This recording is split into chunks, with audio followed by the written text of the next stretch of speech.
Good evening, and thank you for joining us for tonight's policy committee meeting. I will be chairing this committee meeting. I also have my two colleagues with me here, Trustee Mozib and Trustee Watts. Welcome, everybody. At this point, I'll turn things over to the administration. Dr. Maleko, you can go ahead. Thank you. Yeah. Sure. So we have some different individuals here from our team. We have David Mustinen, who will be leading the agenda, and I'm going to turn it over to him shortly. We have Dr. Byrol and Dr. Green from the Michael Berry Center is here as well. And so Mr. Mustinen coordinates the agenda for this, and I appreciate that, Trustee Berry. So I will turn it over to Mr. Mustinen right now to go through the agenda. Thank you. Thank you. All righty. Thank you all for being here for this meeting.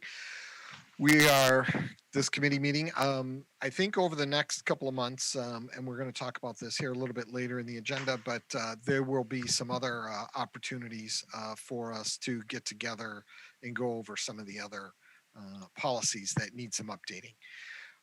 Tonight, our first thing on our agenda is the policy, which is actually, it's going to be a new policy for us, policy 2421. And the reason that we are introducing this policy is that it's been brought to our attention that the Career and Technical Education Program, CTE program in our district, this is a required policy to have on our books.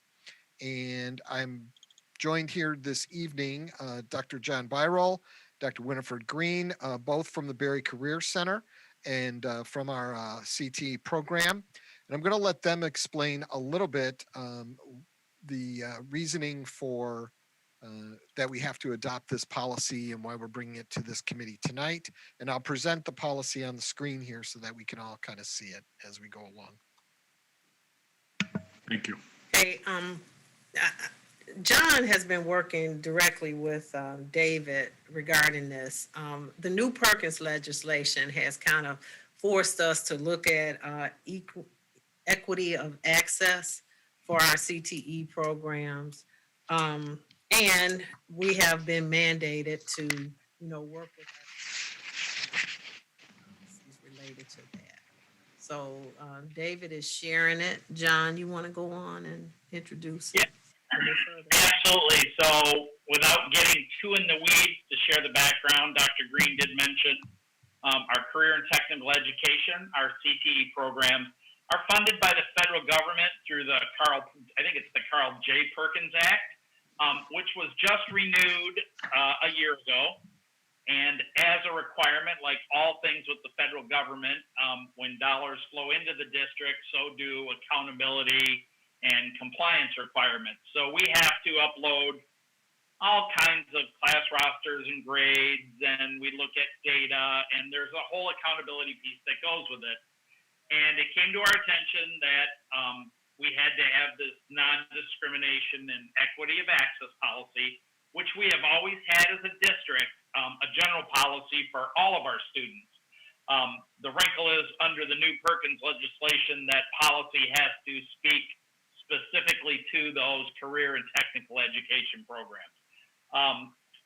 So I asked around, seeing what other districts had. They really didn't have anything, so we're not alone in the county. So they're all kind of scrambling to meet this requirement. And so David has sort of taken what together all those districts did and sort of Dearbornized it, changed it so that it reads like it belongs in our policy manual. It's mostly just wording changes to what the required text is.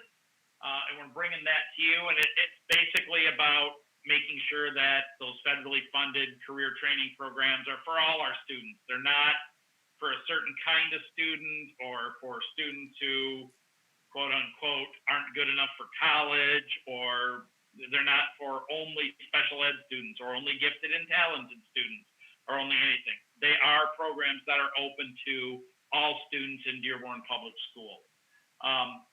And so with that, I'm going to let David know what you need to do, and I can answer any specific questions you have.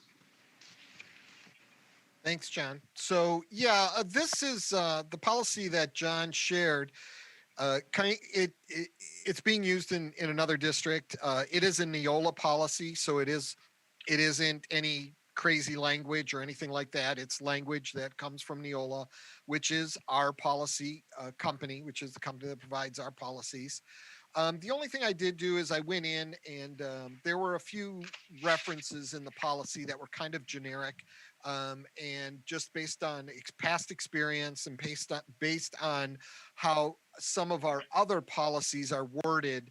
I made a few suggestions to change. So you can see the suggestions are in the blue, and then just you can see the other text that's crossed out would be deleted. This is the first step in the policy process, bringing it to this committee for review. And then we would share this with the rest of the board. And if there were any concerns or any questions that need to be answered or addressed, we would then go back to administration and we would do that, address those questions, concerns before bringing it to the board next month as a discussion item which is the kind of the first official reading of the policy. Okay, great. So what I'm understanding, this is pretty much to keep us in compliance with. Correct. Yeah. Okay. So I do not have any questions. We've seen this before where we have to change a policy just to keep us in line with state or federal institutions. So Trustee Moser or Trustee Watts, do you have any questions? And I can't see you on the screen, so just speak if you have any questions. There There we go. Okay. Got you back up. Okay, sounds I good. just have a Go ahead. question. Go ahead, Dr.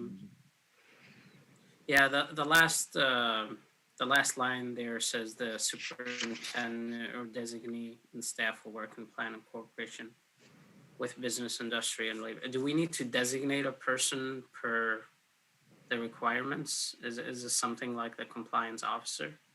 That would be, no, that would be the superintendent, and this is pretty much true for most policies. The superintendent will turn it over to whoever he feels, depending on the policy, who would handle it for his administration. Am I correct, Dr. Maleko? Yes, that is correct. It's just a way, it's not like a requirement exactly, Trustee Barry. It's just a way to say, we have a large district and the superintendent doesn't directly deal with these things, so he designates someone, even though it's his ultimate responsibility. Yes, correct. We don't designate a particular person at this point. Yeah. You do that in the Yeah. future. Okay, just wanted to make sure. Yeah. And again, because people change and whatnot, is one of the reasons we try to keep it, somewhat generic. Now, when you were talking about Trustee Moser, like compliance offers, that's different. We have to designate people per the law, so that's kind of an exception. So, Good question, thank you. Irene, do you have any questions? Yeah, there you are. No questions. You're good? Okay, good. Thank you very much. I guess, David, we can move. You know what? Before we move on, I'll be reporting tonight. Do you want me to read the policy change, the entire thing, or just kind of generalize what we discussed? Yeah, I think that probably just a general overview that we will be adding this policy to keep us in compliance with, what is required by the government. And I just as a general overview, I think is fine. The policy will be in the agenda for the next board meeting. So if anybody did want to read it over or anything like that, it is available. There's a link to the policy in this agenda right here, which is available online. So if anybody in the public would like to read the policy over, they have access to it right now. Just FYI, paragraph E, I'm thinking autocorrect took over and misspelled administrators. So And I'm not the English major or anything by that, but it just jumped out at me for some reason. Just FYI. I see that. Yeah, and Oh. John, thank you very much for doing the research on this. We appreciate you. And I always say it's administrators and administration that always makes us look good. So we appreciate your time and appreciate all your efforts. If you want to move on to the next item, David, I believe we're ready. Sure, And absolutely. thank you for having us. I believe me and And- Winifred have Yes. another place to be. Thank you so much for the support. Thank you. Thank you. Thank you. Enjoy your Thank evening. you. Thank you. Yeah, so moving along, I just thought it'd be a good opportunity just to kind of refresh everybody about, what our process here, and if we want to do anything to kind of enhance that process, change that process. The policy committee, going way back to 20 years ago, 15 years ago, well, really more about 20. The policy committee used to meet on a separate day. They didn't meet on board policy or on board meeting nights, and that's usually because there was always so many policies to review. The meetings usually took a good hour and a half to 2 hours to get through everything. If this committee felt that we're being overwhelmed and we have a lot to look at and there's a lot of discussion and we feel that we're rushed prior to a board meeting, I just want you to know that option is of course is out there, and we can accommodate that as well. So just to kind of throw that out there for all of you. Who is Neola? Neola is the policy company that we use. We pay a contract to them each year. It is a national company. They're based out of Ohio. They provide policies for hundreds, if not thousands, of school districts in the Midwest. In Michigan, there used to be pretty much two places that you could go for policy. You could go to Neola, or you could go to MASB. MASB actually sold their policy component to Neola and Neola took over all of MSB's districts that they were doing. Neola, they actually, what we're paying for is not just for them to write the words, but they actually monitor state law, federal law, and then they draft policy based upon those laws as laws get changed. They also create policy because districts sometimes will just need a specific policy for something. So if we wanted a policy on, we think that it's important for students to wear the color purple on Tuesday and the color orange on Thursdays, and we want that in policy, we could actually go to Neola and tell them that, and they would either, based upon some other policies that they've written for other districts, they could craft a policy for us, or we could craft it and then give it to them and they could refine it for us. So when Neola gives us a policy update twice a year, they provide us with a package of policies that are kind of reflect the changes in law that have taken place over a 6-month period. Those policies that they provide us twice a year, like I said, those come from actual law that has changed, and then they go through and they update those policies. So they have their team of attorneys that vet all of these policies out to make sure they're in compliance. Neola will tell us if a policy is required by law or if it's just suggested as a policy that might be a good idea for us to have on hand. I will say that over the years, one of the kind of criticisms of Neola policy that we've heard from not just us, from other school districts, is that they kind of get lengthy and wordy. So they will give us 12 to 17 page long policies. And pretty much what they do is they take the state law and then they just turn it into a policy and say, here, you adopt that. Our legal counsel has told us that that's fine to do, but they've also said that, you could just say that Dearborn Public Schools will follow state of Michigan law as it relates to students wearing purple on Tuesdays and orange on Thursdays. And we would be in compliance that way. the advantage of that is that if the law changes, we don't have to go through and update the policy. We can just say that we're in compliance with Michigan state law. So you can see that what Neola does isn't wrong. They're actually doing something that's great. It's a great service to us, but they're also doing a little bit of keeping themselves in business, right? So if I give you a policy that is the exact state law, and 6 months from now that law changes, or a year from now, then I have to give you an updated one, and you have to go through the process all over again. So we want to be efficient in all that we do. So that's a little background on Neola. They've been around for a long, long time, and their rep meets with us a couple times a year. They come in and sit down with us and go over that package that they provide to us and kind of walk us through it. What we do then is take that package of policy. We'll share it with different administrators. So if it's a policy about HR practices, I would share that with HR. They would review it to see if it's something that we need to add, if it's optional or not. And then we would bring it to this policy committee. So that's a little bit about Neola and how that works. Any questions on Neola?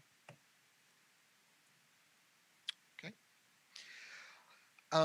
And then, so moving along, the brief review of our current policy procedures. I think we kind of touched on that, and so again, there's a couple different ways. Policies they either come from Neola, they come from us because we feel that we need something to address a specific issue within our district. Or sometimes even the board says, boy, I wonder if we have a policy on this or that, and then we'll make that request of administration to see if we have that. If we don't, then we'd have to draft something and then bring it to all of you. It is required by law that policies do have to go to the board first as a discussion item, and then have to go to the board for the next time for approval. So you can see it's kind of a long process, a 3-month process. Now we could shorten up if it's an emergency situation where we need to get something through quickly. We could do something where this committee were to meet tonight. If the policy then could be brought to the board in that same night as a discussion item. And then from there, then we could approve the policy at the following board meeting a month later. You also have the option of bringing a policy to the college meeting, but that's a practice that we really don't like to do too often. So I try to stay away from that. But in an emergency situation, we could do that if we had to. Great, thank you, David. I know what you said earlier, that if we needed to meet for longer periods, it's also possible. I will let my colleagues know that a few years ago, I believe it's 3 former board members, Fudwa, Mary Lane, and I believe Celia was on there for a while, actually went through all of our policies and made the necessary updates, either if it's something they recommended to the board or if it was something to bring us up to be in compliance with state and federal laws. But it's still at this committee, anytime any of the board members or committee members want to bring something up, we welcome it. So I know tonight, Trustee Moseb either will be bringing something forward under looking ahead, and I have something I want to talk about, and of course, Irene, if there's something that you want to bring up. So we can schedule a committee meeting anytime we want. Most of the times it's the administration saying, hey, we need to meet for whatever, but I have no problem whenever we feel it's necessary to schedule a meeting. If we have to meet once a month for the next few months until we kind of get the hang of it, or whatever you two are comfortable with, I'm willing to go with. So thank you, David. I guess turn it back over to you. Thank you. And absolutely. And there are a lot of policies. I know that was a very cumbersome process that they went through, and they did a very good job of updating. But there are still more policies that we can continue to update and look at. And one other thing, and I just would like to share my screen here again. I just want to review quickly. So on our homepage of our website, if you scroll all the way down to the bottom, district policies and guidelines, and it will take you to this site here is Neola's website. It is maintained by them, not by us, but we have direct access to upload documents to Neola. And so it is a lot quicker process now. It used to take a couple of months to get an approved policy from the board, would approve it to get it up onto Neola's website. I would say that when they switched over to the board docs platform, that process has just increased tremendously. So now, if we pass a policy on a board night, if I upload it the next day, probably within a couple of weeks, you'll find it here on this site. This site is accessible to the everybody, the general public. Welcome to go to this site. They can find our bylaws here. Bylaws mostly pertain to the board, administration, our program, professional staff, sports staff, students, finance, property operations, and relations. So there's nice little categories there. The other thing that you will find is sometimes there are policies that are the exact same language, except they will be specific. So you might have a policy that's specific to the professional staff. You'll find that exact same policy under support staff, but the wording will just be changed a little bit to say support staff as opposed to professional staff. And the same thing with students. Sometimes it'll be the same policy. And that way, the policies stay very specific to that particular group and leaves it so that it's not a lot of, it's not up to interpretation if that pertains to me or not. It's in that group. It's very, very specific. The other thing that you can find here is administrative guidelines. Not every policy has a guideline that goes with it, but some policies do, and a number of them do. Guidelines can be changed by the administration without board approval. We, however, will always kind of bring it to to the board just so that you'll have the information that we are adjusting a guideline and why we're doing that. Guidelines really get into the detail and the nitty gritty.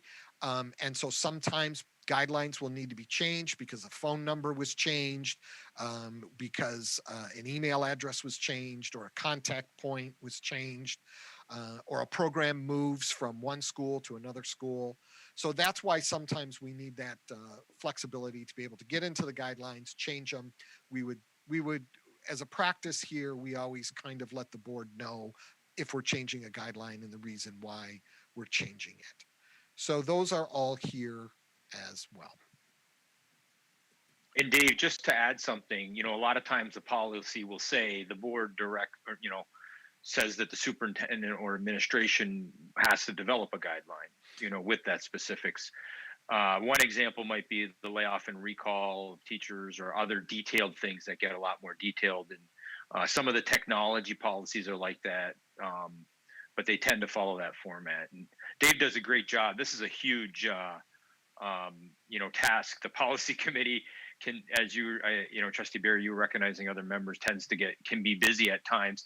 And the other thing I'll just mention is sometimes you might have to do something sooner rather than later because something happened in Lansing and they want, a policy. So you have to get in compliance with the change of the state law. So thank you. And just finally, just looking ahead, looking ahead, we have some Title IX policies that we are required. We have Title IX policies in place, but these are some updates to those policies, and there are a number of them. And so these we'll be bringing these to the policy committee in the weeks ahead. And that's all. That's really all I have. Other than I know that President Thorpe had mentioned a procedures manual for the board. I think that that would be something that probably kind of falls under this policy committee. So we can create a folder and we can begin to populate that folder with ideas and suggestions. I know there were some that were discussed at the retreat that the board took part in a couple weeks ago, and we can start work on developing that under the guidance of the board. Great. Thank you, Trustee Moseb. You mentioned, we talked earlier and you mentioned you want to bring something up here. Right, so many community members have raised the concern about the cost of facility rentals at our schools, that they're very high, and that most of the people who are participating in their activities are actually Dearborn Public School students. So I'd like to get more information on what kind of groups currently use our schools and at what rate, and where we can help these community organizations utilize our facilities. So I know we do have facilities rental policy, but it's very vague. So I would like to get more into the details and to see if we can introduce a new tier for community organizations. Sure, absolutely, Trustee Mosep. That it just so happens that I kind of am involved in that as well. It's actually overseen by our Adult and Community Education program, oversees facility rentals. There's a facility rentals manual. It was updated a couple years ago, so yeah, it probably needs to be looked at and reviewed again.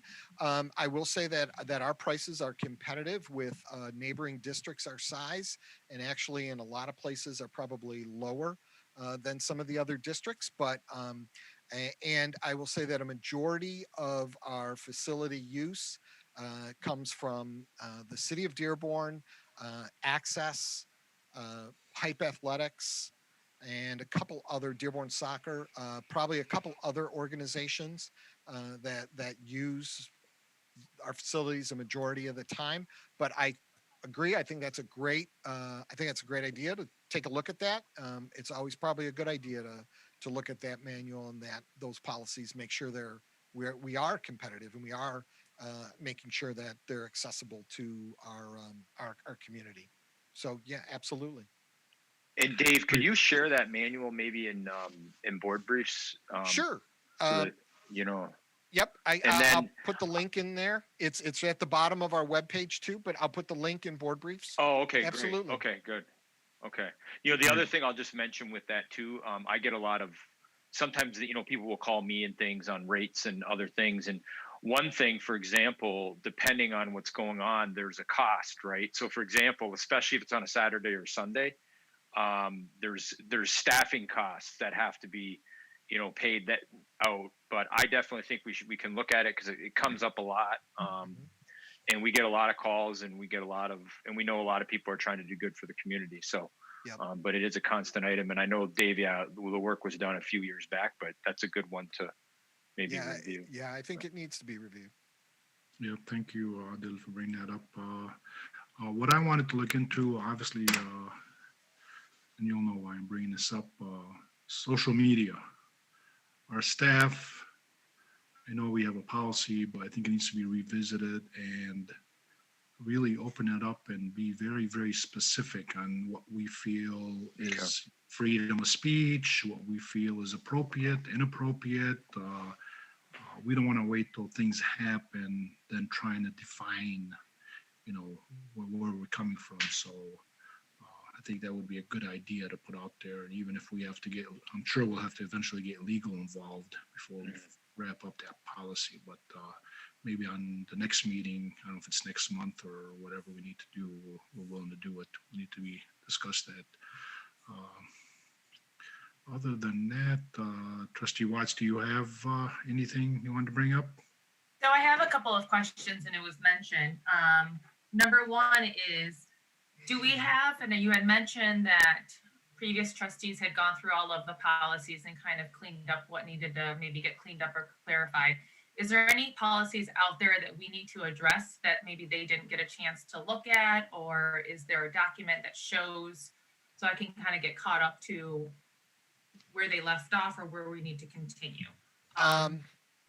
Yeah, every policy, at the bottom it will, or at the bottom or at the top of the policy, it kind of gives when it was updated. And I will tell you that there are policies in there. I just looked at the communications policy that was last updated, in 1996. But the wording is so broad and so general that I really don't know any reason why to update it. It pretty much is very brief, very simple little statement. We may not even need that policy. So there is no, I mean, there are hundreds of policies in there, and I would say that there are probably dozens that still need to be reviewed and looked at after. By no means did they go through all, 700-800 policy and update every single one with guidelines. And I think that that's probably the bigger task at hand, is that the policies may have all been updated, but not all the corresponding guidelines have been updated to go along with those policies. It is a huge, huge task. You could have someone full-time on staff doing nothing but going through that policy manual and trying to find out, which guidelines are in line and where they're all at. It is a huge, huge task. Okay, so then the other thing is that with Neola, that they meet twice a year with us to kind of update what needs to get done. Do we have any understanding or any idea with the new federal administration, any guidelines or some policies that will be coming our way, or where are we with that?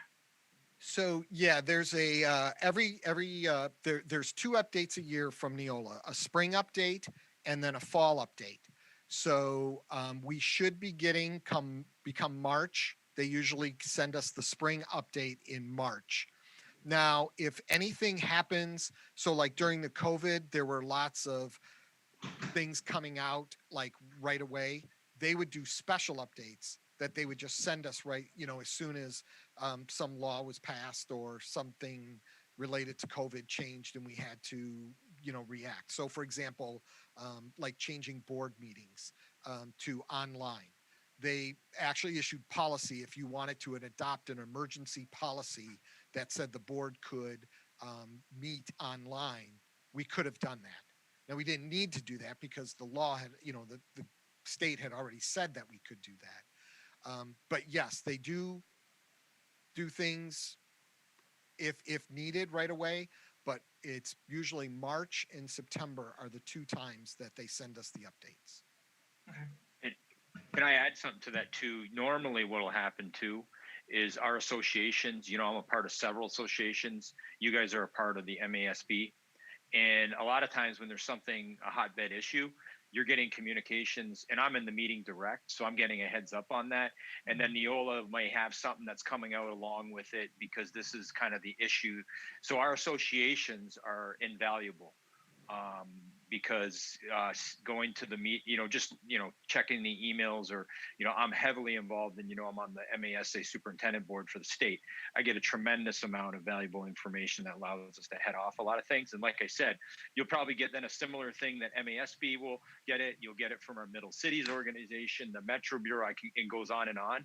And the nice thing too is that a lot of times when we're bringing something up, we might get a heads up somewhere. And I'll say, look, I have a legal opinion from Metro Bureau, and Dave will say, oh, I just got that from Neola. And so, sometimes there's still interpretation within the law, obviously. And, that happens frequently where you get, some different interpretations, even though you may think it's clear of what was written. I can tell you for one, I spend, for example, with our legal counsel, Tim Courier, there was when the governor was doing the orders and the state was changing the law, there was so much in that it was very cumbersome, and we were lucky we had counsel that was really on top of that. But the orders were coming and changing, and so that's where I think our affiliations and the work we do, and I know you guys are I stay in touch with MASB too, so that's where those things are important as well. And I think it gives us some, Dave, I know that, the previous committee too had, talked about using the format of Neola and whatnot, and we decided to stay with it. And part of it is because that's our system. It would be a huge cost to potentially change over our system, since we're, with the Neola. But so I just Yeah. thought I'd add that before you close out. Yeah, that's a great point, Glenn. I mean, there are other companies out there that do school policy, and they do a great job of it. And actually, a lot of their policy are not as long and cumbersome, and they are more direct. And we did explore that. A few years back, we did kind of talk to one of these other companies and explore that what it would take, and they would actually go through every single policy we have and either see if they had one that fit or figure out why we had that policy, and that. So I mean that too, just something to throw out there, full transparency. If that's something the board wanted to explore, that's something we would be happy to explore as well. Okay, That's it. Great. That's all I have. Okay, I think we're all set on my end. David, you think you have enough time? The two things that Odd and I brought up, if we wanted to meet next month, Sure, you have absolutely. time to look into. Okay, good. Yep, Dr. absolutely. Maliko, that's all we have on my end. Anything else you wanted to add, or before we wrap up? That's it. Appreciate Dave's work. I appreciate the trustees and Trustee Barry for chairing this committee. And I know this is an important committee, so it can be overwhelming though, but it's there, to ultimately protect the students first and foremost in the community and the district. So thank you. Okay, great. Thank you very much. It is 5:38, and I will adjourn this meeting. Thank you, everyone. Thank you. Thank you. Yeah. See you in a little while.